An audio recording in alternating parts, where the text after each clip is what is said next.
সকালে ঘুম ভাঙার আগেই মায়ের গলার শব্দ কানে এলো। ওঠ, আজ সরস্বতী পুজো, এত দেরি করলে চলবে? আজ তো পড়াশোনা নেই, আর একটু ঘুমোতে দাও না মা। পড়াশোনা না থাকলেও পুজো আছে, তাড়াতাড়ি স্নান কর। মনটা তখন এমনিতেই খুশি। আজ স্কুল নেই, হোমওয়ার্কও নেই, শুধু পুজো আর আনন্দ। স্নান সেরে হলুদ জামাটা পরে নিলাম। মা নিজে হাতে বইগুলো পরিষ্কার করে দিলেন। বই খাতা ঠিক করে রাখিস, আজ দেবীর সামনে যাবে। আমি বই খাতা কলম সব একসাথে করে ব্যাগে ভরলাম। বাইরে বেরোতেই দেখি পাড়া জুড়ে একটা আলাদাই রকমের উৎসবের ভাব। আর তৈরি হয়ে গেছিস নাকি?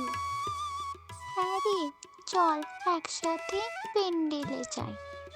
রাস্তায় হাঁটতে হাঁটতে দেখি সবাই সাদা বা হলুদ জামা পরে বেরিয়েছে, কেউ ফুল হাতে, কেউ বই নিয়ে। প্যান্ডেলে ঢুকতেই ধূপের গন্ধ আর ঢাকের আওয়াজ। সবাই একসাথে জয় সরস্বতী। আমরা বই খাতা দেবীর সামনে রেখে দাঁড়ালাম।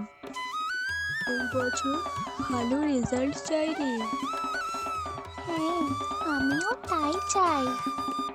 পুজো শেষ হলে আমরা একটু ঘোরাঘুরি শুরু করলাম। কোথাও আলপনা আঁকা হচ্ছে, কোথাও ছোটদের হাতে খড়ি। কিছুক্ষণ পর প্রসাদ সবাই নিতে এসো।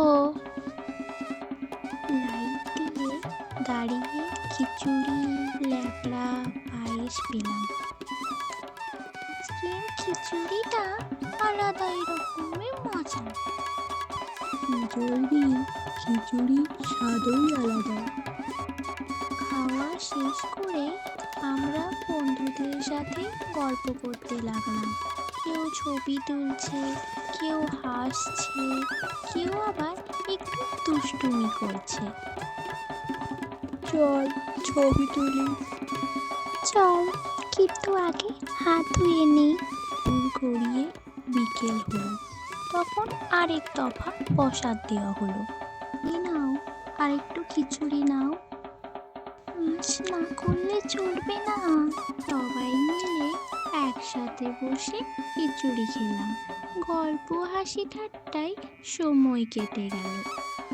আজকের দিনটা যেন খুব তাড়াতাড়ি শেষ হয়ে গেল রে। এই দিনটার জন্যই তো আমরা সারা বছর অপেক্ষা করি। শুনে চুপচাপ প্যান্ডেলের দিকে শেষবার তাকালাম। ঢাকের মৃদু আওয়াজ আর সন্ধ্যের আলোয় সরস্বতী। পুজোর দিনটা যেন ধীরে ধীরে স্মৃতিতে মিশে গেল।